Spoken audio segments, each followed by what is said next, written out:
Would you believe a dog could choose their human before the human even knew they needed saving? That sometimes the one who seems the most broken is the one who ends up healing us the most, and that fate doesn't bark, it waits, in silence, in corners, hoping the right person shows up before it's too late, because this isn't just a story about a rescue. It's about being seen when the world has stopped looking. If you're watching this right now, ask yourself, where are you watching from, and what time is it over there? Because this story is about to unfold, and you won't want to miss a second of it, because it all begins with a woman named Emily, and a dog whose name no one even knew yet, a dog who wouldn't eat, wouldn't bark, wouldn't even move when the others did, just sat curled in the back corner of kennel number 14 like a shadow that didn't want to be remembered. And Emily, well, she wasn't looking for a dog, not really. She told herself she was just there to donate blankets, old ones from her mother's house. Her mother, who had passed 3 months ago from a sudden stroke, and whose silence had filled Emily's world like a winter that wouldn't thaw. She hadn't slept properly in weeks, hadn't smiled in months. Her apartment was quiet, too quiet. And something in her broke the moment she stepped into the rescue shelter. Not because she wanted to adopt, but because she didn't want to go home yet. Didn't want to return to that apartment filled with her mother's unopened mail, her unfinished crossword puzzles, her scent still clinging to the old cardigan on the back of the chair. So she stayed just a little longer, walking the rows of cages, nodding politely at the wagging tails and hopeful eyes of the dogs that came forward. All except one, the one that didn't move, didn't blink, just stared back like it was expecting. Nothing, not from her, not from life. And that was the first time she saw him. The German shepherd, with the haunted eyes, curled tight like he was holding himself in. Like any sudden noise might shatter whatever pieces he had left in the shelter. Worker beside her whispered, "That's Brutus.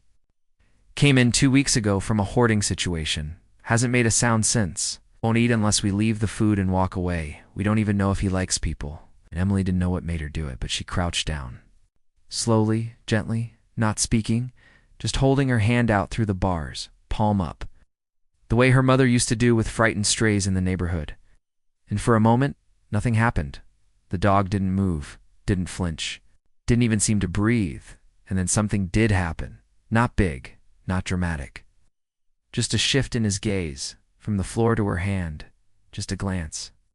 But it hit her harder than any scream could have, and Emily's eyes welled up with tears. She hadn't planned to cry. Not here, not in public, not for a dog who didn't even trust her yet.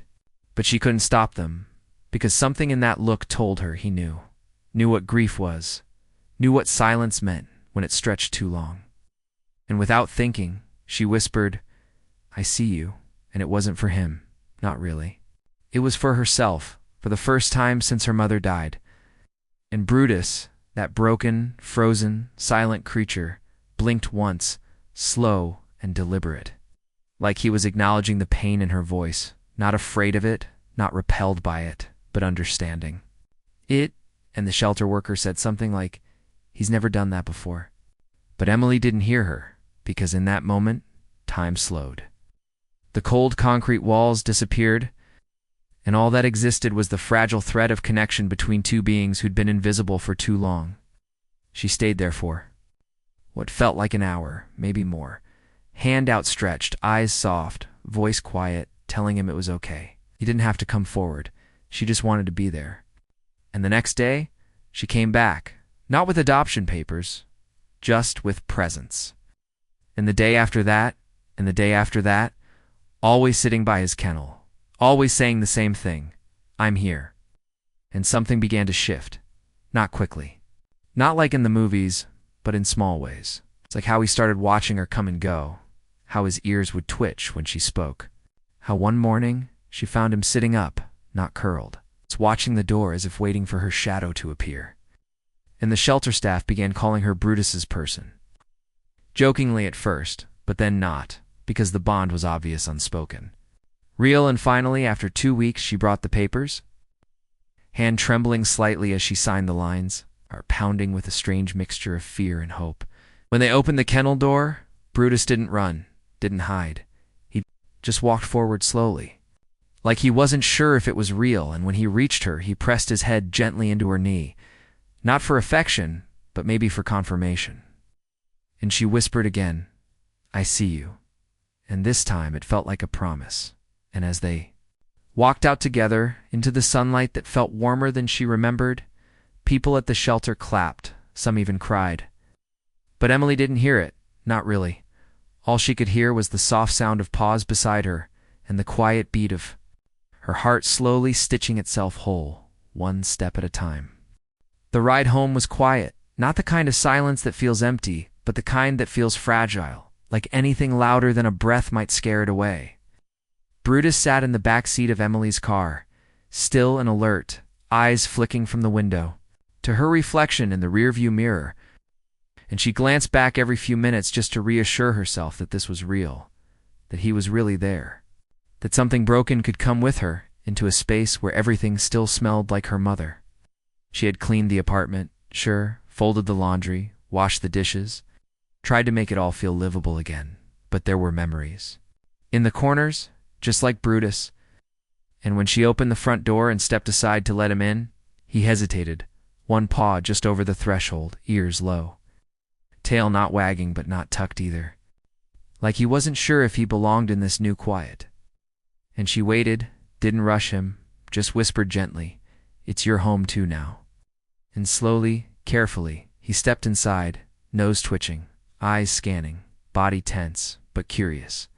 And she watched him explore, each movement deliberate, each breath almost hesitant, as though he expected something bad to happen at any moment.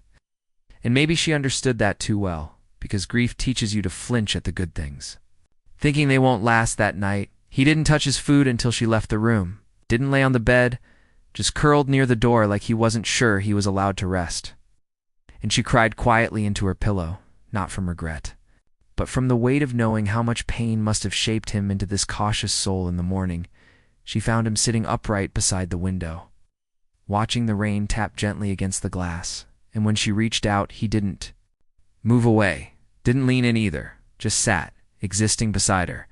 And somehow, that was enough, day by day. The routines started to form, slow and unspoken. Like how he'd follow her from room to room but never too close. How he'd perk up when the coffee machine clicked on. How his ears would turn toward her voice when she read aloud from her mother's old novels just to fill the air with something other than silence. And still, he wouldn't play, wouldn't run, wouldn't bark. And that worried her. But then again, she wasn't laughing either, wasn't singing in the kitchen like she used to. They were healing at the same pace, one breath at a time. And on the seventh night, something happened, something small but unforgettable. She had a nightmare, vivid and loud, a replay of the night she got the call from the hospital, her mother's voice gone forever before she could say goodbye. And she woke up gasping, curled into herself, eyes wet and body shaking, and Brutus was there. Not touching her, not barking, but sitting close enough that she could feel the warmth of him through the blankets, just watching her, those deep, soulful eyes, wide and calm. Like he had heard the thunder inside her chest and came to sit in it with her. She whispered, "It still hurts so much," and he blinked, slow and steady, like he understood, and when she reached out her hand, he laid his paw gently across her wrist. Not for affection, but for grounding, and that moment stayed with her. More than any words ever could, because sometimes love is quiet and presence is louder than comfort. From that night on, he slept closer, not on the bed, but near it, his, breathing steady like a lullaby she didn't know she needed. And she began talking to him more, about everything, the good days, the grief, the recipes she used to cook with her mom, the songs they danced to in the kitchen, the places she dreamed of visiting but never had the courage to go. And Brutus listened, always listened, not with responses, but with stillness, with those soft brown eyes that never judged, only held space. And there were days she swore he knew what she meant, even before she spoke. Like the afternoon she dropped the photo frame from the shelf and collapsed to the floor, sobbing over shattered glass and memories, and he walked over slowly, lay beside her, pressing the full weight of his body against her side, letting her cry into his fur without moving an inch. And that's when she realized something important. He wasn't just a rescue dog. He was a mirror, showing her the parts of herself she'd buried under sorrow and silence. He was watching her grieve and healing with her, not fixing her, but holding the space where healing could begin. And it wasn't just about her anymore. She started noticing how he reacted to sounds. To the distant siren that made him tense, to the deep male voices that made him retreat into the corner, to the sharp clatter of metal that made him tremble ever so slightly and slowly. The picture of his past became clearer. Not from records or paperwork, but from the way he moved through the world. She began adjusting things, speaking softer, moving slower, changing routines to help him feel safe, and in return, he started offering pieces of himself. Like how one morning she caught him wagging his tail, just once, when she laughed while watching an old home video. Or how he stood between her and a man shouting on the street during a walk, body tense but unshaking, eyes locked on the stranger until the danger passed. And that's when she started wondering, not just about his past, but about what he might have been before the shelter, who he had been to someone else, because his instincts weren't just strong. They were trained, deliberate, focused. Like muscle memory from another life, and the question started to grow inside her, who was Brutus before. He hid in the corner, and what had he seen that made him stay there for so long? And though he couldn't answer in words, she began to notice more, the way he scanned a room before walking in. The way he positioned himself between her and the door every night. The way his ears turned, not just to sounds, but to shifts in her. Breathing, like he was always listening, always alert, and it made her wonder. Was this just intuition? Or was this something deeper, something learned, something earned? And that question would only grow louder as the days went on, and until one ordinary evening, something extraordinary happened, something that would change how she saw him forever, something that would make everything they'd gone through suddenly make sense, and you'll want to stay with us. Because what Brutus did next wasn't just shocking, it was something no one could explain, something no human would have noticed in time, but somehow he did. It happened on a Thursday, the kind of Thursday where everything felt ordinary, where the wind outside wasn't too cold, and the sky was just clouded enough to feel like a blanket over the town, where Emily made soup from scratch for the first time in months, and Brutus lay quietly in his favorite spot near the doorway, not blocking it, but watching it, always watching. And the scent of garlic and rosemary filled the air, dancing with soft music from the radio as Emily hummed a little. Out of tune, absent-minded, but calm, and for a moment, it felt like maybe, just maybe, life was trying to feel whole again, and then the power flickered. Just once. Barely enough to notice. Ow. The lights dimming and the refrigerator humming before snapping back to life. And Brutus lifted his head, eyes narrowing slightly, body going still, and Emily glanced at him, smiled softly, not thinking much of it. It's just the grid being weird again, she said, but Brutus didn't relax. Not the way he usually did when she spoke. He stood slowly, ears rotating toward the hallway, nose twitching, one paw raised slightly like he was deciding whether to move or stay, and Emily's smile faded a little. Not because she felt scared, but because she had learned something about Brutus over these weeks together. He never reacted unless it mattered. And when he did, it was never wrong, so she turned the stove off, stepped away from the kitchen. Her voice quieter now. What is it, boy? And Brutus took 3 slow steps toward the hallway, his body tense but controlled, like a soldier. Walking into fog, and then he stopped in front of the old closet door, the one that stuck when you opened it too fast. The one she barely used anymore, and he growled, low and soft, not threatening, not angry, just warning. And that was the moment. Emily's stomach twisted, not with fear, but with memory. Because that closet held something she hadn't touched since her mother died. The box of old medical equipment, the one with the oxygen monitor and blood pressure cuff. And for a reason she couldn't explain, she opened the door, heart pounding, and found nothing out of place. Just the box, just the old coats, just the usual shadows, and she laughed nervously, turning to Brutus. It's nothing.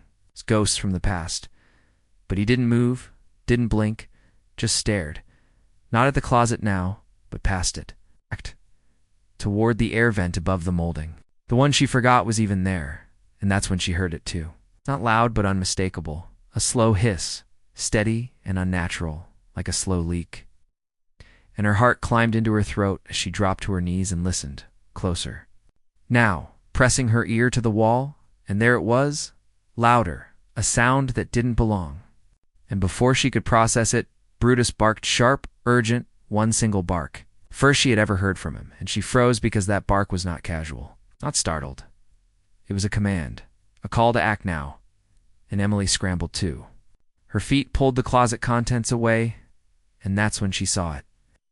A small pipe behind the baseboard, visibly dripping, the carpet around it damp and a faint chemical scent that burned the edges of her nose and throat the moment she inhaled.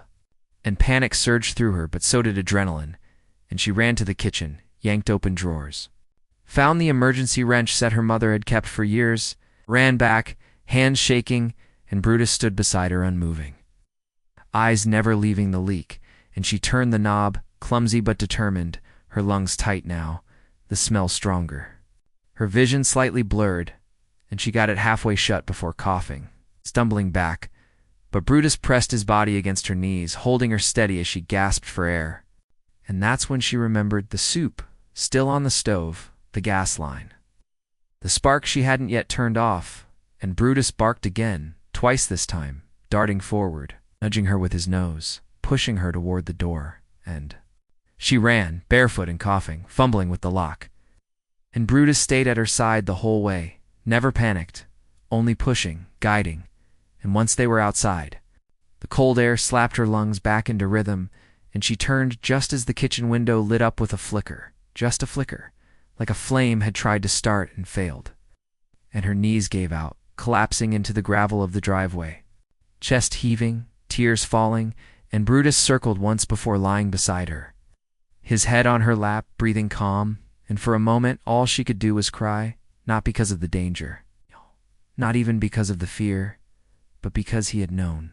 He had seen, he had sensed something she never would have, and he had saved her without a leash, without training cues, just with instinct love. And something deeper than either of them could name, the fire department came later, the gas leak. Confirmed, the faulty line blamed, and the chief said it was lucky she got out when she did. Because another few minutes, and it would have been a different kind of call entirely. And Emily couldn't stop shaking as she told them what happened, and they looked at Brutus with new eyes, not pitying, not cautious, but full of respect. And one firefighter knelt down, scratched his ears, and said, "That's not just a dog. Ma'am, that's a damn hero." And Emily nodded, because deep down, she already knew that. She had known it the moment he barked, the moment he moved without hesitation to protect her. And that night, for the first time since her mother passed, Emily didn't dream of loss or fear or what-ifs. She dreamed of Brutus, running through a field of gold with his ears high and his tail wagging, no shadows behind him, no cages around. Him, just the wind and the sun and her voice, calling him home. The house was quiet again the next morning, but it was a different kind of quiet. Not empty or broken, but sacred. The kind of silence that comes after something profound has passed through a space and left it changed forever. Emily stood in the kitchen, hands wrapped around a chipped coffee mug her mother once held every morning, and watched as Brutus lay calmly near the window, eyes half closed, body stretched out not in fear but in peace, and the sun fell across his fur like some unseen painter was honoring him with light. And she didn't say anything for a while. Didn't have to, because the air between them said enough, said thank you, said I see you in ways words never could. And when she finally moved to the couch, Brutus stood too, following as he always did, not because he was anxious, but because that was who he was now. Her shadow, her compass, her constant, and they sat together, still and breathing, until the knock came. Soft and unsure at first, then louder, and when Emily opened the door, the fire chief stood there, holding a clipboard and a soft smile. Behind him, a local reporter with a camera around his neck and a notepad filled with scribbles. And Emily blinked, confused, until the chief said, "Ma'am, we don't usually do this, but we'd like to share your story, or rather his," nodding gently toward Brutus, who stood behind her, calm and still, as if he understood what was happening. And before she could object, the reporter added, "The shelter said he was a rescue. People need to hear this, especially now." And something in that sentence pierced her. The word rescue, the way it was said like he had been saved. When in truth, he was the one saving, not just from gas leaks, but from silence, from sorrow, from shadows to long unacknowledged. So she nodded carefully, and Brutus stepped forward. Sat beside her feet as the questions began, not barking, not shifting, just listening. And over the next week, the story spread from local papers to national dog blogs to viral posts on social media with titles like "Silent Hero Saves Owner from Explosion" and "Adopted Dog Detects Gas Leak." Saves woman's life, and Emily watched it unfold with awe and disbelief, her inbox filling with messages, her phone buzzing with calls, strangers asking about Brutus, people sharing their own rescue stories, photos of dogs curled beside sick, children beside broken veterans, beside lonely hearts, and for the first time in a long time, Emily felt part of something bigger than grief. Part of a conversation that reached beyond loss and into connection. And one comment stuck with her, written by a woman from Idaho. "Maybe dogs don't rescue us. Maybe they return to us, again and again, until we're ready to see them." And Emily cried when she read that. Not because it was sad, but because it felt true. So deeply true it echoed inside her. And as the attention grew, so did the questions. People wanted to know more about Brutus, about his past, about where he had come from. And that's when she called the shelter again, asked if there were any updates from the investigation into the hoarding house he had come from. And the woman on the phone said softly, "We weren't sure if we should tell you, but Brutus was chipped. The records were old, but we traced it back. He was trained." And Emily's breath caught, heart stilling as she asked, "Trained for what?" And the answer shifted everything again. "He was a canine, ma'am, part of a police unit in another state. We don't know how he ended up in that hoarding house. But records show he served for over 4 years before being retired due to stress and aggression after losing his handler in the line of duty." And Emily dropped into the nearest chair, her knees unable to hold the weight of those words, because it made sense now, the way he moved, the way he watched, the way he never fully relaxed near doors or deep voices. And it wasn't just trauma, it was memory. It was loss that mirrored her own. And she whispered, "He lost someone too," and when she looked up, Brutus was there. Standing in the hallway, not close, not needy, just watching, and she swore he knew that he had heard, that he had felt her knowing settle inside her. And she stood, walked over, knelt beside him, and said gently, "Don't know who he was, but I promise I'll never leave you behind." And he stepped forward, gently resting his head against her chest, not urgently, not dramatically, just fully, completely, like 2 puzzle pieces finally locking into place. And after that, she started writing his story down.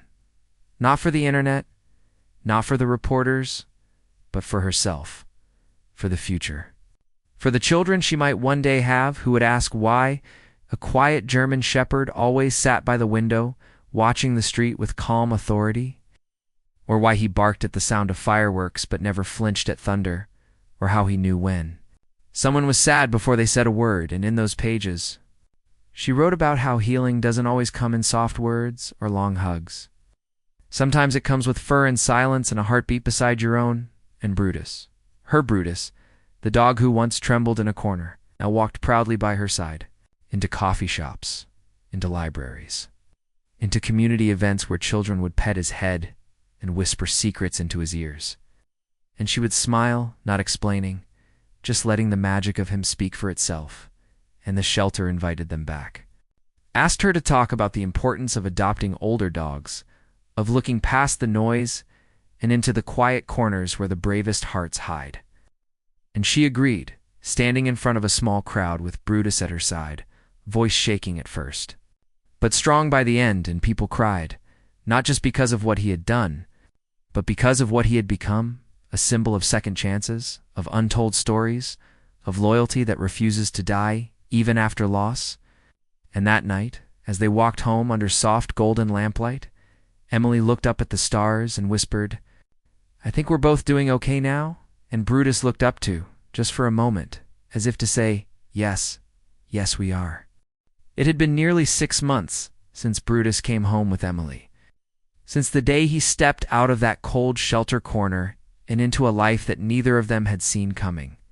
And though time never healed everything, it softened the sharp edges of their grief, replacing them with rhythms of trust and small miracles. Right. The way Brutus would now lay his head in her lap when she read, or how he'd nudge her shoulder gently every morning, as if to say the world was still turning and they were still in it together. And Emily had changed too, not all at once, but like a season turning, slowly, gently, until one day she looked in the mirror and saw not a broken woman trying to survive her mother's absence, but a quiet force holding space for love, for purpose, for the next chapter of a story that had never really ended. Once a shadow clinging to the wall, now moved through life with confidence. Not loud, not attention-seeking, but present, alert. Like a quiet guardian who had finally found something worth protecting again. Word of his story continued to ripple outward, reaching schools and shelters, local veterans groups, and even a retired canine officer from another state who recognized his eyes from a photo and sent Emily a letter, shaky and handwritten, saying, "He looks just like Max if it is him. Tell him his old partner never stopped loving him." And Emily cried when she read it, not because it changed the past, but because it gave Brutus something none of them thought possible, a name before the silence, a memory that proved he had always been loved. And one warm autumn afternoon, Emily and Brutus visited the old handler's widow, an elderly woman with soft eyes and a voice like a lullaby, who opened the door and fell to her knees the moment she saw him, whispering Max again and again as Brutus walked slowly into her arms, resting his head against her shoulder like he remembered, like something inside him had never truly forgotten. And they spent the afternoon on the porch, sharing stories, passing around faded photographs of a younger Brutus in uniform beside a man in navy blue, with pride in his stance and kindness in his gaze. And Emily watched as a chapter closed not in sorrow, but in warmth, in gratitude, and on the drive home, Brutus leaned against her seat, eyes closed, peaceful in a way she had never seen before. In that night, something unusual happened.